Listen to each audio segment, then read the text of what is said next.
Welcome to Ming Presents The Re-Up, a conversation with the artistic mind.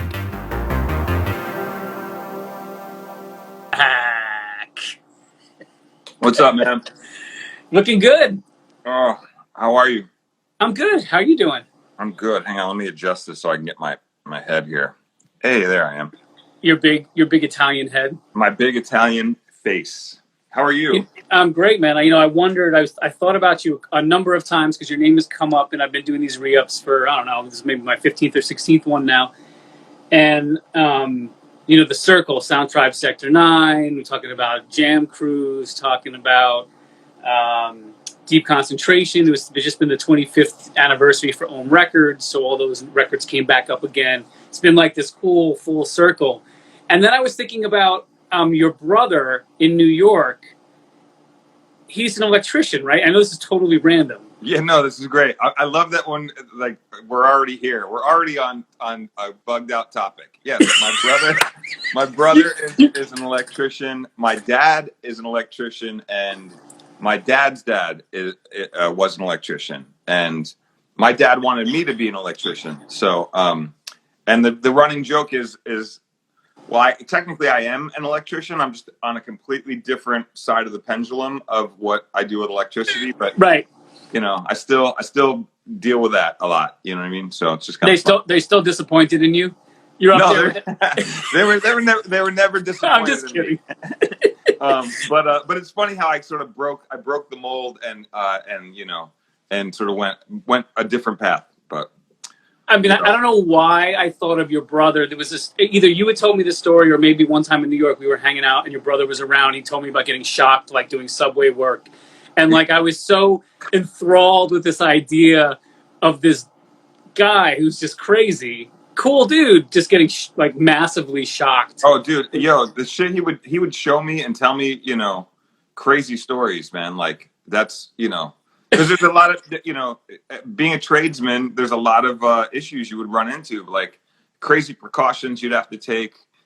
So yeah, I my hat is off to all the people out there who are doing those kinds of jobs because it's pretty gnarly. And especially, you're dealing with like a team of 10 or 15 people. And if one guy screws something up, like the whole team could be in jeopardy. Like that's, I don't know, man, relying on that many people and making sure that everyone is in the right headspace to function.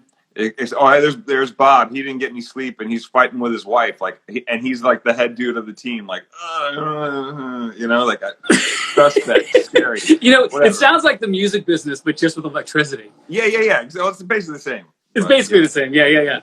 I can't tell you how many times I got shocked being on tour on a microphone, stepping up to go, like a microphone not being grounded properly, and I'd step up playing guitar to go kiss the microphone, and all of a sudden, it's like, oh my god, and you gotta play it off. It all turns white, and you're like, you don't even know what's happened, but but you're like, oh my god, I was not. Yeah, and you're doing it in front. You're doing it in front of everybody, so you got to play it off like, hey. It's like when you walk up and you trip, you're like, hey. You just kind of play that off. Hey, I was just sort of like, hey. Yeah, you just remind me of speaking of tripping. That reminds me of playing at the Lizard Lounge. I think that's where is that in Texas? Yeah, in Austin? I think so. Right? Yeah, in Dallas, in Austin, right? Texas. And it was like in the middle of a tour, and we had that guy. Remember Jeffrey? Do you remember Jeffrey? Were you ever around? We had that guy touring with us. He was our tour manager. And at that point, they decided it would be funny to see how incredibly drunk they could get me while we were playing. Because when you do the sets every night, you kind of can do them blindfolded to some degree, sure. Especially when it's routine stuff, because it's like you're not really changing. You know what I mean? You're calling routines, but you're not changing the routines mid-routine. Right.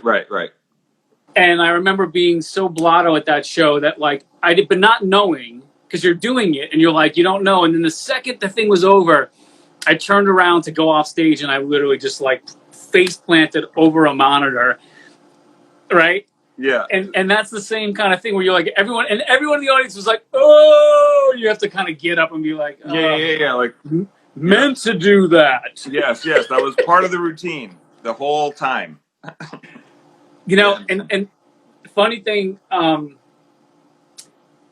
where this all started from is before the quarantine happened. I was I have all these hard drives, and I was like doing a studio cleanup, and I have some old drives, and I was like, I should transfer these to a modern whatever drive before these things become so obsolete. There's no connectors for them anymore. Right. So I'm backing up all this old audio stuff that I have, and a lot of it's video footage. It's video footage from the DeepCon tour. Oh wow! And there's footage of us and you and people under the stairs. Ming and FS, Ztrip, people under the stairs. Who else? That's on the DeepCon tour when we're in Japan. Right. And yeah. it's amazing. It's amazing to see that. Where there's one of us in the bullet train going from Tokyo to Osaka. And we're all just looking like this is the craziest thing ever. Because also it was the craziest thing ever, just to be on that scratch tour in Japan. But yeah, do you remember any of that? Well, yes, pockets. The thing is, it's funny, man. I was thinking about this the other day. I've been touring for 30 years, right? So you start to like, when you say like the bullet train, I'm like, oh, that's right. I remember that. Or it's like, right. Oh, that's right. People under the stairs were there too. That's right. Like it's not that they're sort of distant memories. So it's like, if I think hard enough, I can piece it all together. But because there's so many of those memories that I have all over the world for 30 years, it's kind of tough after a while to go, it's funny. Like I'll have people come up to me at shows or even in the chat room or just, in general and be like, I saw you in Nebraska at this bar and the thing. And I'm like, oh, and like it's in their mind, they have it completely vivid because it was their like show. That was their one. And right. and I get it because I have that with other artists. But for me, it's like I got to go through my Rolodex and be like, Nebraska, bing, 0-1 on the club. Wait, was it upstairs, downstairs? Oh, and then it's like it takes me a minute, but I'm like, I remember that. I love when that happens. That's the day that guy fell over and whatever happened. It's like I can get there. It just takes me a second, man. My instant recall is like, give me a minute. So well, I actually have 3 instant recall memories of us. One of them was, and I don't remember what tour this was. It might have been the first date of Deep Concentration. We flew into Colorado or somewhere, or Park City, and it was snowing so incredibly hard, I don't even know how we got in there. And we all got into a white van that looked like it'd been stolen, and we were sitting on crates inside the van when they picked us up to go to wherever. I think it was at the Tulagi or something like that. And it was like us and you and maybe, I don't know, someone I didn't know. It could have been Vin Rock or someone like that. This is like where I met those guys. And I remember being like, what are we doing? And getting to the club, and it's already in full swing. We're really late. Oh yeah. And like I think when we get there, you have to immediately go on. Oh yeah. And Fred and I are like, what have we just gotten ourselves into? I mean, it's literally snowing like 4 feet that night. Yeah, dude. Those are, but that's the problem is that's par for the course, and shows. Still to this day, even some of the most, with the biggest production, biggest money, marketing, and everything behind them, you still get to the show sometimes. You're like, how the fuck is this even functioning? How do they like on the outside, it looks amazing. Yeah, we call that like it's like a dumpster fire, and you just walked in and you're like dipped in gasoline, ready to dive right into the dumpster. Like, let's go, light it up. Like, you don't know what you're. Let's be honest. Most of what we did before DJing was like a thing was 100% that. Everything was it was all held together with duct tape and chewing gum. Yeah. And the productions get bigger and bigger and bigger, but they were still like, remember playing for Disco Dottie at the State Palace Theater? You ever play for him? Yeah. This was like when the crack house laws were there and they tried to arrest him for all the people that had drugs in his venues, and that was all that other crazy nonsense. So nuts. But you would play his shows, and they were massive. But they were like, I don't even know what to say. One incident away from it all going. Oh yeah. Yeah, I mean, but that's the thing is like, here's the other thing is having that realization, like maybe getting through all the obstacles of like, setting up, you know, unpacking, whatever, doing a thing, and sound checking, and like, oh, hey, I'm gonna run and grab a bite to eat around the corner at the Right. bar or whatever. Like, this is my dinner. Is this shit deep fried? Whatever. So, but then coming back and like doing the show, and then mid set, like realizing some major thing, like, oh, the right side of the speakers are not working. By the way, that's just gonna be the way it's gonna be for the rest of your set, and you got to be like, oh, okay, cool, like just keep going. You know what I mean? Like maybe some people won't realize, or some travesty, some crazy thing. Like, that's when you turn the monitor around, and the monitor's now facing the crowd. There's so many obstacles. So it's always tough. You know, it's funny. I remember, you know, one of the stories, you know, of having a turntable break, and we were out in some rave out in the middle of nowhere where it's like you couldn't just get another turntable. So the option was, okay, I'm going to be blunt with the crowd. Like, here's the deal. One turntable's out. So I can play music for you, but the idea is now when I play a song, I need to point to you, and you guys are going to clap on beat.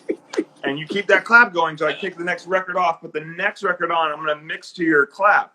And like, that would happen for an hour. And then, by the way, those ended up being like some of the best shows ever, because you had to know how to pivot, how to take a fucked up situation and make it good, right? So like, and there's a million of those, but like those to me are that's how you cut your teeth, man. You know, and knowing how to, you know, do it with style and finesse without letting them see that in your mind you're like, oh my God, this is the worst. Like, I'm up here and it's just all eyes on me, and I have to figure out how to like. Do you ever notice that when you're doing that, spinning the pots and pans, and you're sweating much more than you would ever sweat, and you're really not comfortable, and you're like, I'm really working hard, and then the whole time you're thinking, this is the worst show I've ever played in my entire life, and then after the show, people come up to you like you've invented like DJing. They're like, that was the most mind-blowing thing I've ever seen in my life. And you're going, I had the worst set I had the fucking worst set of my life, right? Yeah. No, I've had that. But, you know, the thing is, it's also because art is so subjective, and we're our own worst critic, and we're always critical and analyzing and picking parts about, oh, those 4 bars and that transition didn't fucking, it's like nobody, you know what I mean? Like, we are like that's what's on my mind for the next week, is that transition. Yeah. But for them, they're like, yeah, that was awesome. And the song you played here, and you realize, oh wow, their perspective is this, and like, I got to respect that, because that's what they saw and that's their experience. And I don't want to take away from their experience, you know. And that's the other thing too. I always try, if I'm having an issue, if it's a situation where I gotta communicate it to the crowd, I'll figure out sort of the best way to do that. But I've had situations where I'm like battling some tech issue, like wrestling with it every single mix for an hour and a half, like just feel like I'm getting punched in the face, and then ultimately finish, and someone's like, great, amazing set. You're like, you just got, oh cool, awesome. And I don't even want to bring it up. I don't even want to, I'm like, thanks. Keep it moving. Yeah. You know what I mean? I mean, but I think that two parts to that, two things you made me think about, is that one, being professional, I think from where we come from, the being able to put things in time, you know, like before beat matched, all that stuff, you know, the sync button, you had an amount of skills that was part of playing that, you know, you were basically problem solving on the turntables to begin with, because you were mixing records that weren't supposed to be mixed together. You were playing records that aren't staying in time.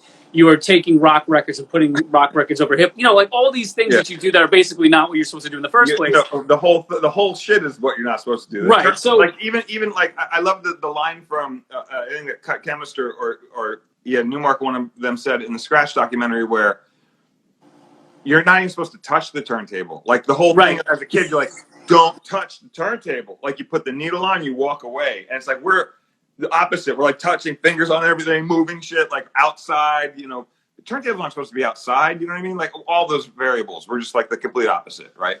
Yeah.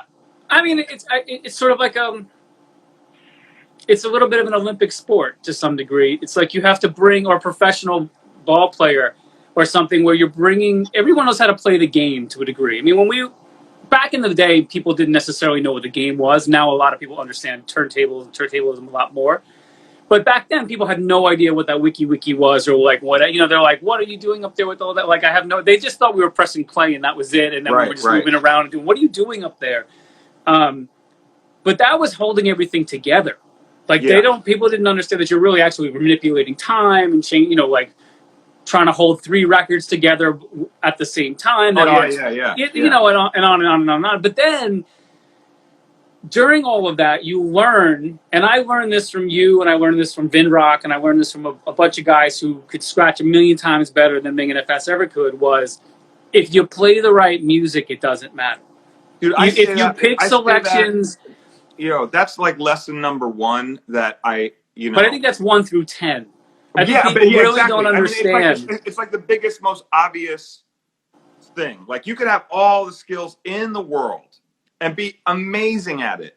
But if you're playing music that nobody can connect to, then you're just up there like showing, I can lift this weight, I can do this. It's very almost ego driven, and while it's a cool thing to see, like, wow, that's remarkable, you can do that.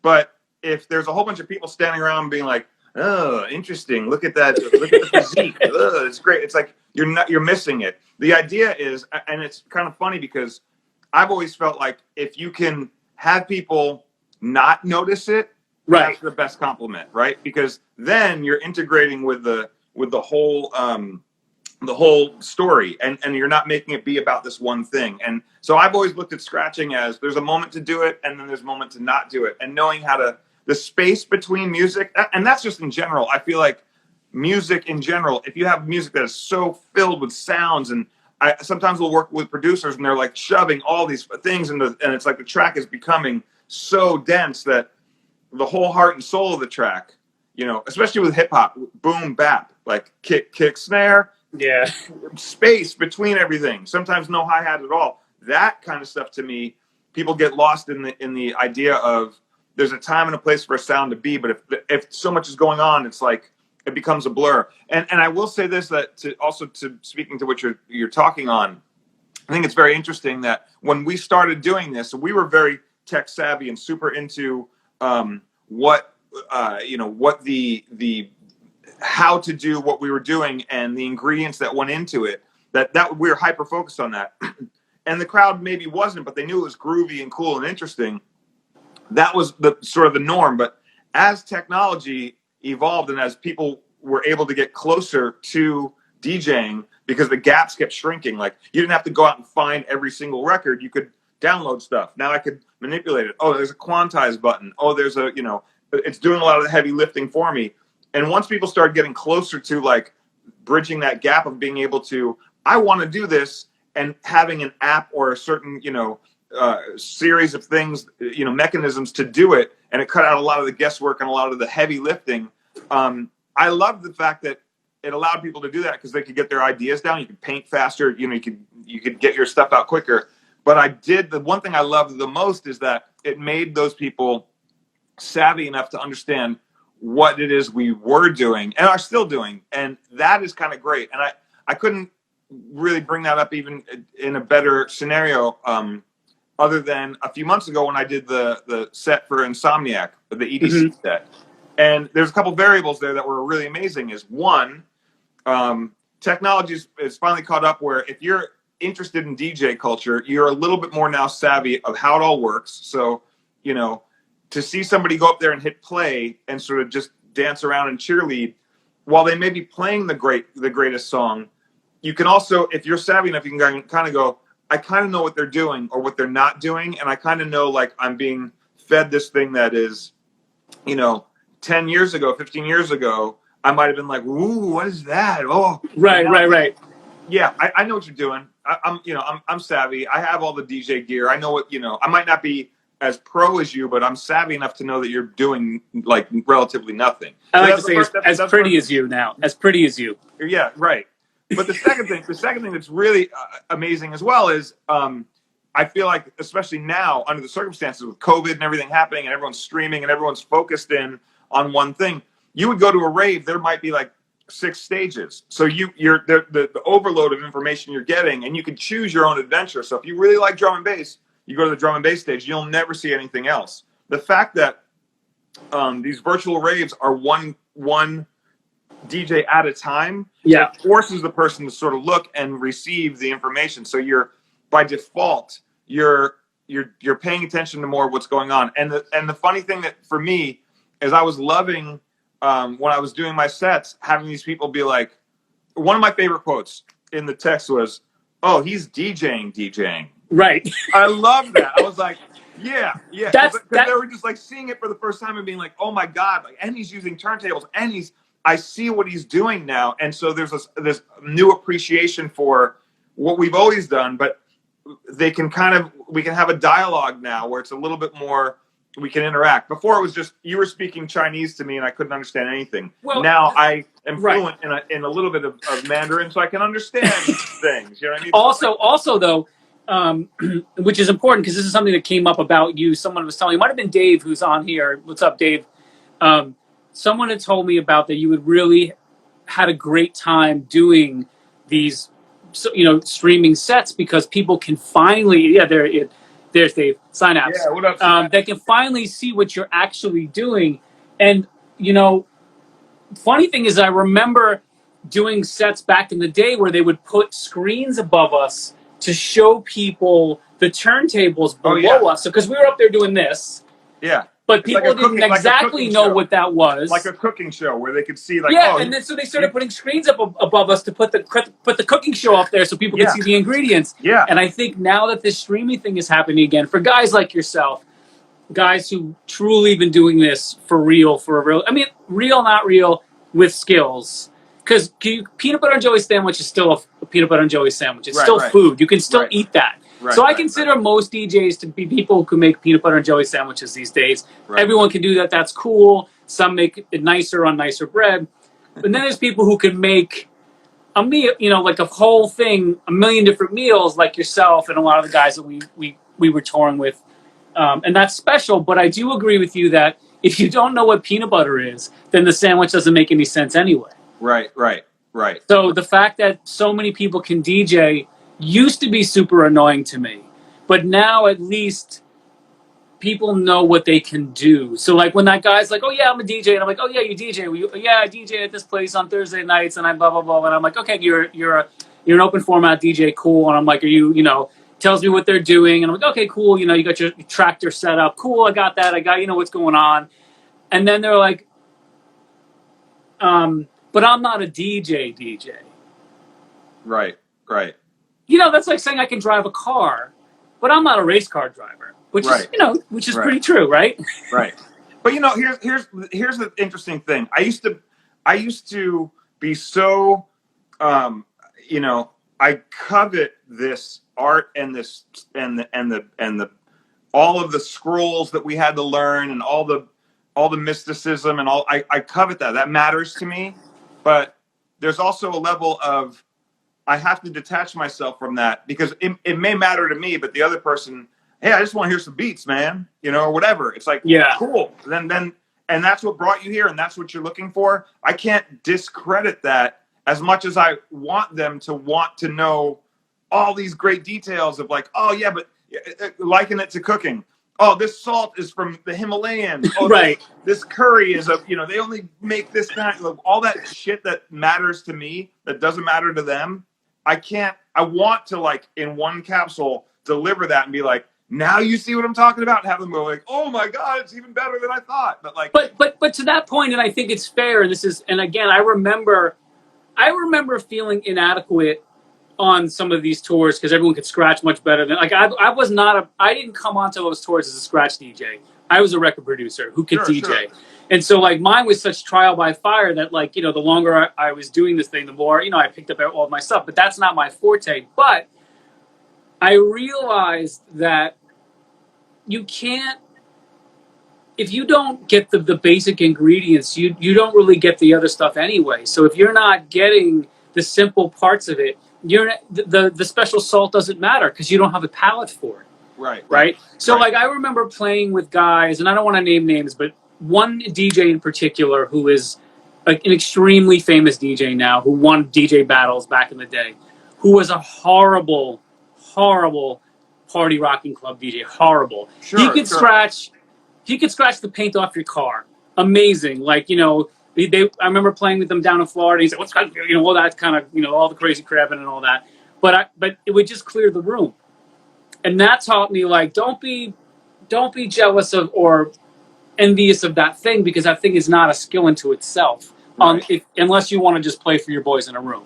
Right. Well, or a your girl. lot of people, I feel, they made that as like a certain barometer. You had to hit that in order to equate to some level of like being, better. And to me, it's, I sort of what I was saying is I used to really give a shit about that so hard to the point where it's like, if you didn't understand it or you didn't mess with it, I didn't really, I was a little standoffish about it. This is young me, like something to prove. Like I'm a turntable. Listen, right? I've known you for how many years? I remember you.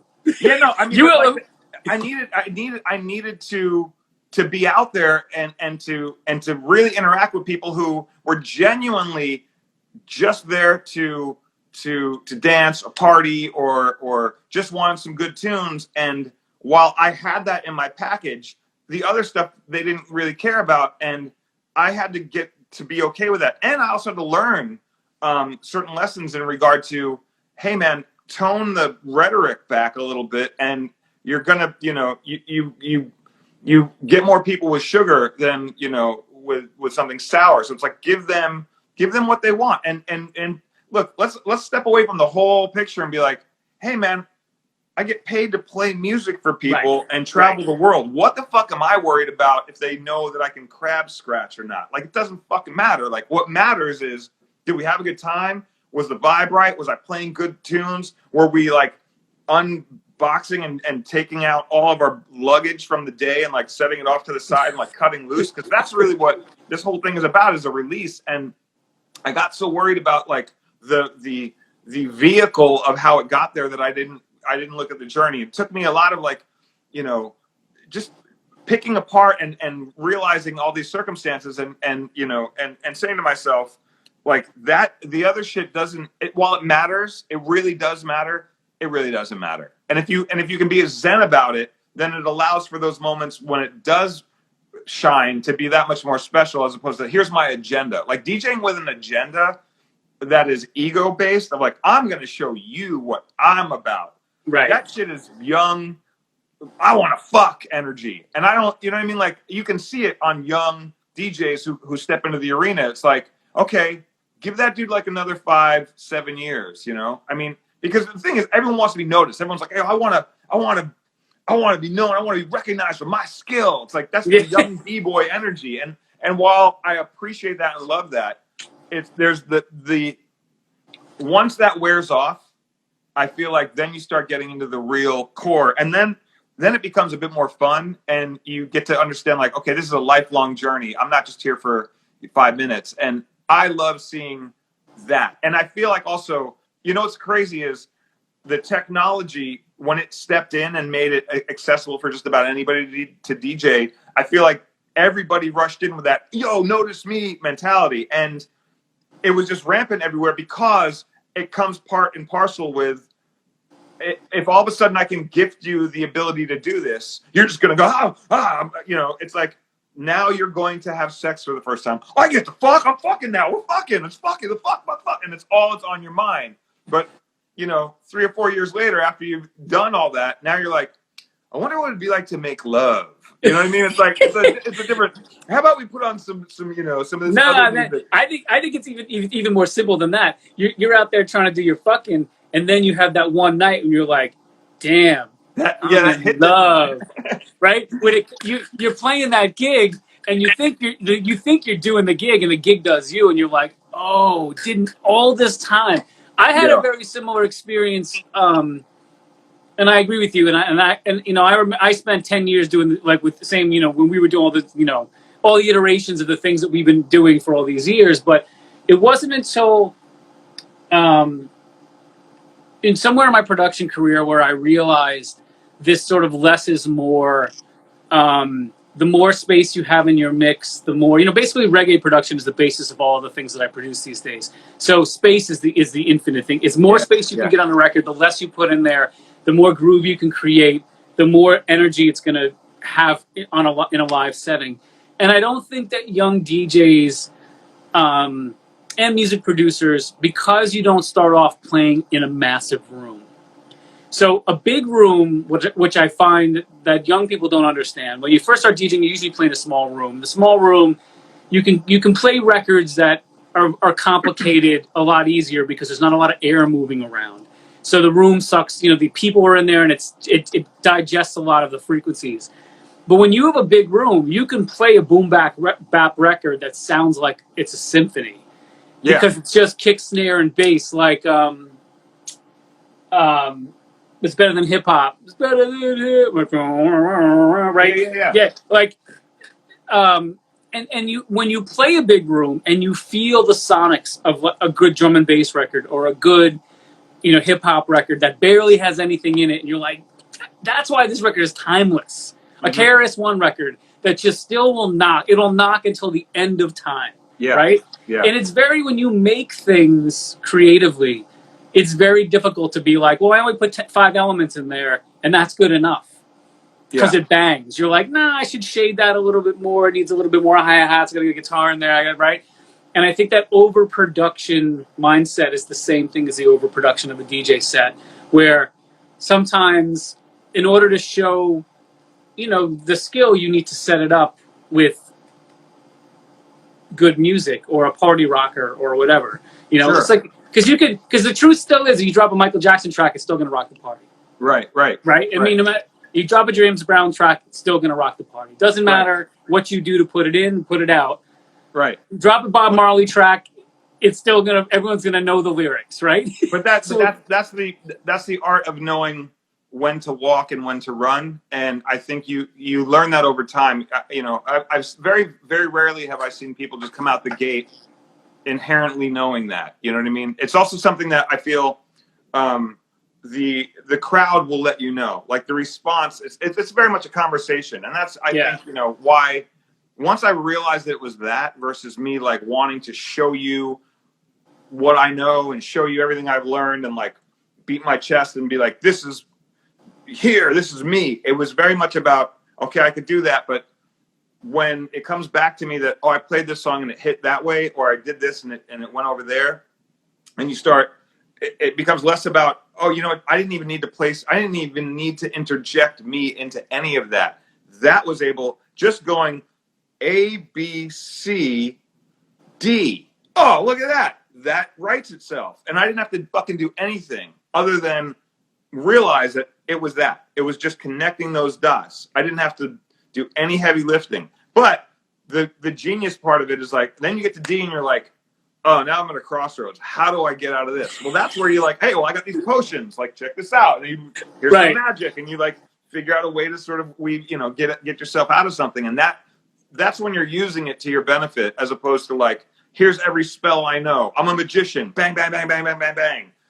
Give me my applause. It's like, that is, anybody who DJs from that perspective, I think, is missing it, or they just haven't gotten to the Zen part of it, which is, it's something that I've really been experimenting with a lot lately. I mean, I've known, and that's sort of been my style of DJing once I sort of learned that years ago, but even more so now, trying to unlearn things that I learned at the time that were crucial. You know what I mean? Like, hey, you do these things, you'll benefit in this route, in this manner. But now, especially in the climate we're in with streaming, you have to unlearn certain things and reappropriate and reestablish and reconnect with certain things to do it correctly. And it's very interesting because it's an immediate response. It's not an immediate response here where you see and hear the crowd, but you see it in a chat, or you see it in your arc of the story you're painting, or whatever it is. And that to me is a very interesting thing, because it changes, and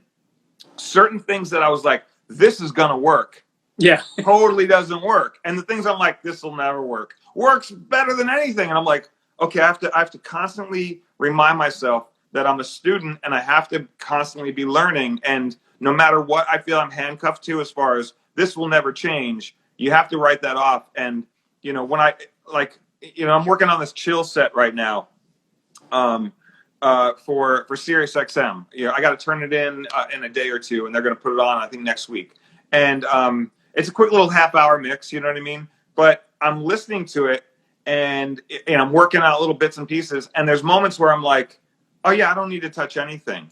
And the idea of mixing something and just letting it do the work, especially when you're performing it live, is really hard, because if you're the someone who's pressure technical of and you're that, doing right. a lot of when you're doing a lot of this and it's a lot of busy work, and then all of a sudden you got to stop and you got like, well, I got 5 minutes to kill right now because this song is going to do all the lifting.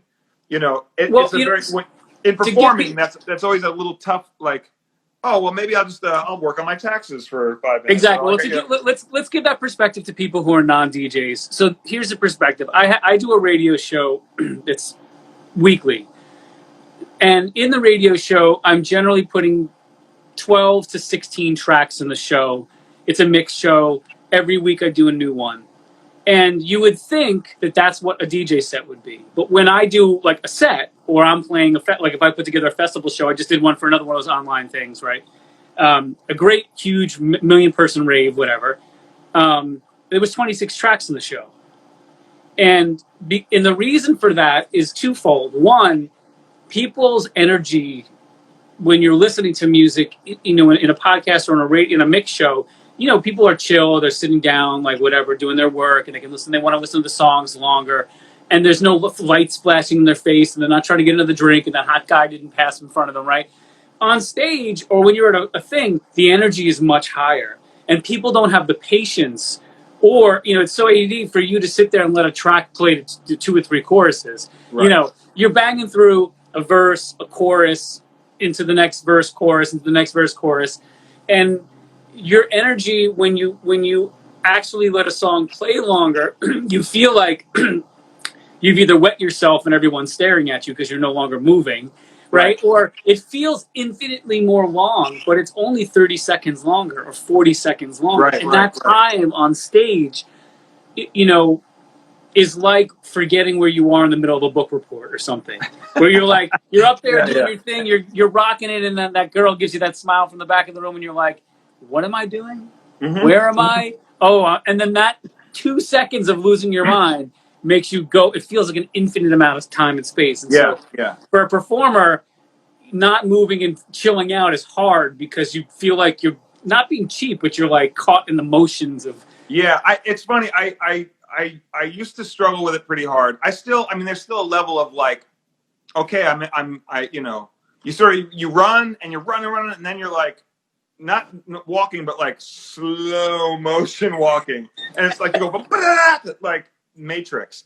But I've been able to now, especially in this environment that we're in, like I said, I keep going back to it, but I've been able to relearn things and recalibrate and understand that really doesn't matter. You know what I mean? Especially now, like, and I'll just go back to, I watch other DJs from time to time, especially when this shit first started. Yeah. I was watching DJs replicate their sets that they would do in a club environment on a streaming platform, and it wasn't working because the environment really is needed. It's the peanut butter to the jelly. You just made me a jelly sandwich, and that's not working.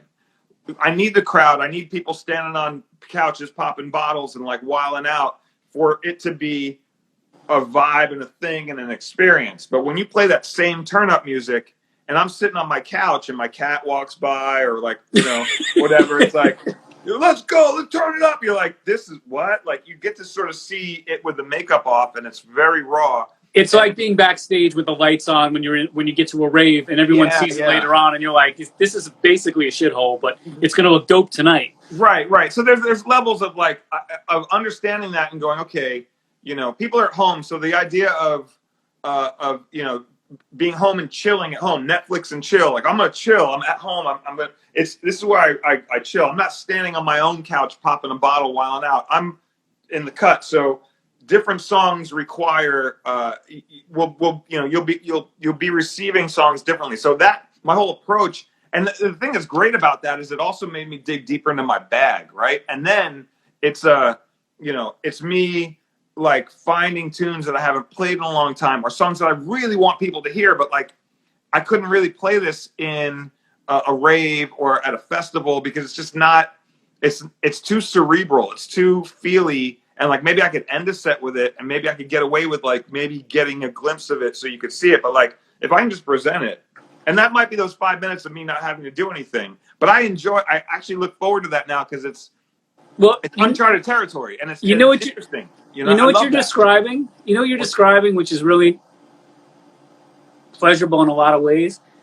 Every DJ, every musician has music that they're listening to that they really want to play in an environment, but you really can't play it. It's either too personal to you or it's not made for the club. There's a bunch of steel pulse stuff that I always like to hear in a really big room, but in terms of tempo and everything, it's not really appropriate if you're playing a headlining slot, unless it's like your last track, or you're like, put it on before you play. Like, tell your sound guy, yo, put on the steel pulse track before I play because I want to hear it before I get up and do my thing. Right? And like, what you're describing is the ability to play the things that we really love, because the format has changed, and in a lot of ways it's freed us up to look at music in the way that we did when we first started DJing, which was we weren't playing in clubs, we didn't need to rock a party, we were playing in our rooms with our friends in college or wherever it was that you were DJing in high school, and you were playing to a very small amount of people who didn't really have any idea what you were doing anyway. So you would play a Sade record into a Bob Marley record, into a Kiss record or whatever, because you were playing music that you loved, because there wasn't, let's say, format music like house records and hip hop records and jungle records, right? So for me, the streaming revolution that's happened during this whole thing has been super freeing to watch amazing DJs like yourself and like Craze and other guys who are technically at this super level be able to play music that they love and be able to say, you know what, I know that normally I play hip hop and drum and bass, but tonight I'm playing a calypso set, and tonight I'm playing, or like Gabriel and Dresden playing these 12-hour sets on Saturdays and Sundays with that club quarantine is mind blowing to me. Yeah, it's a very interesting time. Really quick, I got to shout out Mr. Carmack is in the chat. I saw that. That's awesome. I love that dude. Rogue is one of my favorite tunes he ever made, and I put that in my chill mix. So if you're not familiar with who he is, you should go check him out. Shout out to Yulia is also in the chat, and there's a whole bunch of homies that are in there. So I just want to shout everybody out really quick. However, going back to that, I feel like, what's interesting is, all the musicians carry around this music that they love that, like, who knows? Maybe the singer of that hardcore metal band is really into bluegrass, and you would never know. You know what I mean? Right. Whatever it is. But I will say this. That I feel like people now want that, and that's the new, to me. I'm realizing, like, sure, you can give me a party rocket set. Sure, you can give me like a technical amazing set. But you know what? I know that more people are music savvy now and are way more in tune to other styles and can appreciate other styles. That's the other thing too. I feel like when I first stepped on the scene, I was trying to play a rock record and a hip hop record in a club environment, and it was like, these two worlds don't even really know each other. Now they do, right? In a major way. Yeah. So let's take it a step further. Playlisting has made that happen, where people just build a playlist of their favorite music. Without a doubt. And the thing that's really interesting is I feel like people want to hear the obscure, the interesting. They want to be turned on to new shit. And like, as a DJ, I'm finding that I'm breaking records. Some of them are old as dirt, but like, I've never played them publicly, or I've never really been able to champion them in a major setting. They've always been like, oh, you're going to play the reggae set? Here's the moment I can play that reggae tune in the reggae club with the reggae vibe, where it's like, but I can actually, and here's the other thing too, for me, I've sort of built my whole career based around these juxtapositions where I can kind of go anywhere I want with, impunity. Like, I can kind of go anywhere musically, and I feel like my fan base is going to be like, oh yeah, that's cool. We're listening to Tool now. Oh, now we're listening to this acapella fucking Gregorian chant thing. Oh, now we're in some trap shit. Oh, and then now we're a bluegrass record. Like, classic Ztrip, that guy. You know what I mean? Like, whatever. So I'm cool with that, and I feel like I have the ability to do that, and I've worked my whole career to get that. Although I feel like now even more so, it's almost a necessity to go there, because when will you ever be able to do this again? Like, I can always go back out to a club and play club tunes, and we can go back to like that kind of vibe. But I really do feel like moving forward, what is happening is people's music, like their ears are starting to finally open a little bit more, and people are going to be way more receptive to eclectic stuff. And when you see somebody going up there and kind of phoning it in or just playing it safe, like anybody can play the top 40 fucking hit tunes in any different combination, but you're not really showing me much. You're showing me that A, you can play hot tunes, and B, you know how to segue them together. Great. But anytime I get to hear you as a DJ put your thumbprint in the mix and turn me on to something I don't know, or play something I completely forgot about, or play a song that I was like, I would never have played that, but it fucking works. Oh my God. And now I'm inspired. Now I'm like, oh, I'm going to go and listen to all my Pink Floyd records or whatever, because he played a Pink Floyd song, not, Another Brick in the Wall or, whatever. It's like he played an album cut B-side off of this record that I completely, and it worked. And oh my God, I'm inspired. Like, it's forcing DJs to create and dig more and be more eclectic. And I do feel like fans are receiving it, because I'm seeing it in messages, when people are like, yo, that thing you did here. And I'm like, that was my, on the term of a tree, that was my thinnest twig out there. And I was like, I'm going to take us out here. And like, that ends up being the biggest moment when I accredited it to being tiny and frail. Meanwhile, it was the strongest part of the tree. It was, the trunk of the tree. I just had the perspective all wrong, and the crowd showed me that. And, that to me I've recalibrated, and I'm constantly learning how to arrange and just the whole story arc of doing music now, and being able to do these different sets and push boundaries. And I love that, because I'm having fun again. Because there's a moment too where it's like, you get into the situation where you're playing tunes and it's kind of what's expected of you. Because there's a level of I would run it's just shut up and make me dance. That's basically what it comes down to. Well, there's a level of that, but there's also a level of like, I painted myself in a little bit in a corner sometimes, where somebody would be like, hey man, I drove over 2 state lines to see you. I want you to do that mashup that I love so much. This is why I'm here.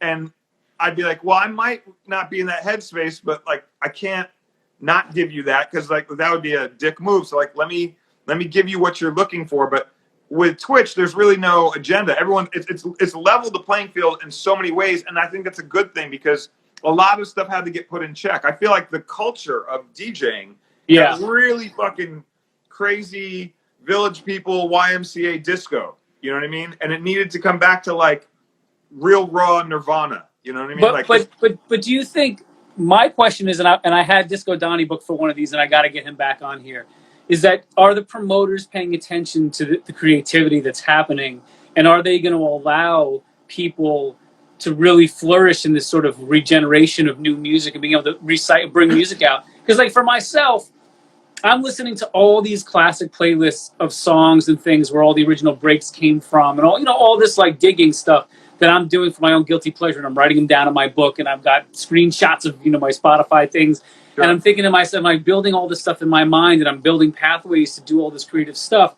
And then you see the things that are popping out again, and they're the same. The live shows are going back to the same programmed stuff. Well, and I'm really hoping they give this like hybrid creative force where they see what can be done in a Twitch format. Why not bring that sort of energy to the big stage? So really let people go down that rabbit hole the way Shadow could do his thing. Like I remember 10 years ago, Shadow complaining about going to do his thing and being thrown out of a club because he wasn't playing what they wanted him to play, and they booked him as DJ Shadow. I was like, mind-blowing to me that could even happen. But, he was like, you booked DJ Shadow. You didn't book, DJ New Jersey. That was Shadow when he played at Live, right? I think it was like some sort of thing where, like, they pulled him because he wasn't playing what? Yeah, he wasn't playing Party Rockers, and like he wouldn't take requests. Right, and to me, like that's also it's an interesting disconnect there, because, well, to me that's old world mentality, but I do feel like it's going to branch. It's going 2 ways. I feel like DJs are going to start getting way more creative. Like that branch is going to really, like, coming out of this. Oh my God, I can't wait to see some people. But on the other side, I feel like certain people are going to they're so safe in that pond that they have to get back there immediately. So it's like as soon as the lights are back on, we're like, oh, here's a Drake record. We're partying, popping bottles. Cool, let's go. Cool, everything. Nothing happened. You know what I mean? So there's always going to be that because people want a sense of normalcy. It's like going to the movies. You know, it's like they want to get the popcorn, watch the movie. It's a thing that has to happen, and so that's always going to be there. But I do feel on the creative side and on the underground side and where things could go, I really do feel like where no one's going to come out of this the same if you're an artistic person. This is just giving you more creative license to really go there and be a bit more fearless. And I do feel like there's levels of not only the DJs, but I feel the crowd too, both part and parcel have leveled up. You know what I mean? And I don't see people not being as risky or taking chances because this has shown you that you can, and people are there for it. You know what I mean? Like, yeah, I've seen that in my own sets. I take a lot of liberties when I play to like, in my mind, I'm going to drop a song. I'm like, I'm going to lose half the crowd. Half the crowd is going to go to the bathroom or the bar right now. I just know it. And I'll throw it out there, and 2 minutes in, they might have stopped dancing, but they're all stopping and like receiving on some like, whoa, what? And then I'll go to somewhere. And that moment is a key moment to being the space that needed to happen between a lot of rigorous dancing and a spacey moment, as opposed to build, drop, build, drop, right. Build, drop, build, drop, right? So it's like having the ability to do that more.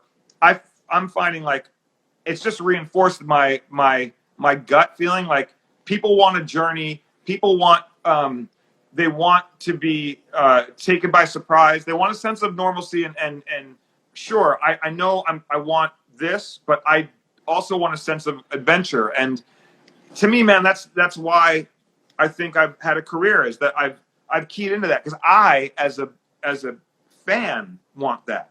Right. When I see a DJ playing something super safe, I'm like, I can't rock with it, and like, But again, I've seen some of the best to ever do it. I've been inspired by some of the best, so my threshold is completely out of it's tough. But yeah, but I in all fairness though, I do think that there's a time and place for everything. Sometimes you want a minimal techno set that's not going anywhere so that you can be in that space and not have to deal with whatever. And there's other times you want to be taken on a musical journey that's a little bit more jazzy and has its own space and time. And and there's eclectic people. I think being able to play different types of venues also, jam based venues, festivals, clubs, rock clubs, hip hop clubs, I don't think every DJ has had that chance to be able to play all those venues. For me, that's what, like, we started out playing in all these dance clubs and raves. That kind of went into hip hop clubs and rock venues, and then proper venues and festivals and all that. And I think that made our ability to see how the music reaches people and how it reaches different people, makes you grow as a DJ. But a lot of people don't get to see that because they get on one program. Yeah. I play dubstep. I play drum and bass. You know what I equate it to, and the thing that I find, I'm hoping this comes in some capacity comes back around, because now we're all on one camera or one channel, or we're all in one place. You can only watch one thing at a time. You can only really receive one thing at a time. It takes me back to the early rave days where there's just one set of turntables and you had 6 different DJs who played 6 different styles of music. Right. That was always the best. It really is the best. But the thing is, that was the best part about it, is watching them weave in and out of each other. Like, oh, here's my last record, and seeing how somebody would Harry Houdini themselves into their set. And that, to me, that was the glue that I would look at and go, wow, they're really like communicating, as opposed to, that's my set, dead air, peace, right, I'm out, right. So you just remind me, the sound guy throws on some buffer music while the next guy gets set up, and then it's like, and every set is compartmentalized. I feel like the touching of music and the touching of those worlds in one camera, in one sitting, is crucial. And that to me is, I think that's what I miss. I feel like I'd love to see it come back. I'm going to out one of my ideas, and then I do this thing at the end of every one of these re-ups where I ask you a bunch of quick fire questions, and you just got to answer them. I'm not going to judge them, whatever. I always wanted to do this ongoing series called Crates. And what it was is you get a bunch of DJs who sign on to do the show, same as what you're talking about. Say it's 5-6 DJs. We all select to put together our shows for the night with, a lot of extra tracks. Say you pay 25, maybe there's 50, 60 songs in there. And then when you get there, all the DJs pick their name out of the hat, and that's whose crate they're going to play that night. And that's how it's going to go down. I think that would be an amazing musical experience. I wanted to do that with Mark Farina and a bunch of guys and be like, yo, just give me your bag tonight. I'm going to play your bag. But wait, I don't want to run out of time. So let's get into the questions, all right? Let's do it. Thanks, Zach. All right, faith or science? Both. Both. Rave or festival? Rave. Ocean, lake, or desert? Ocean. Acid or mushrooms? Weed. Big room or small room? Medium-sized room. What's your superpower?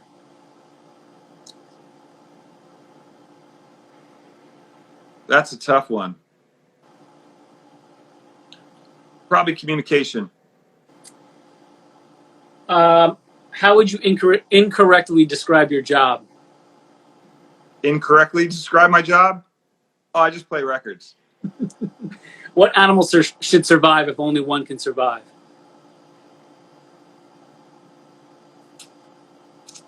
Oh. Elephant. Cat or dog? I'm more of a dog person. If not music, then what?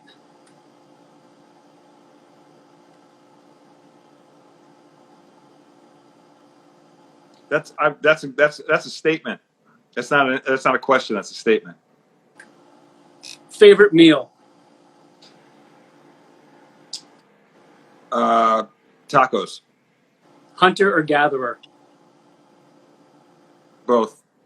What's the last gift you gave someone? My time. Because you're a New Yorker, I can ask you this, or was a New Yorker. Do you have a favorite deli?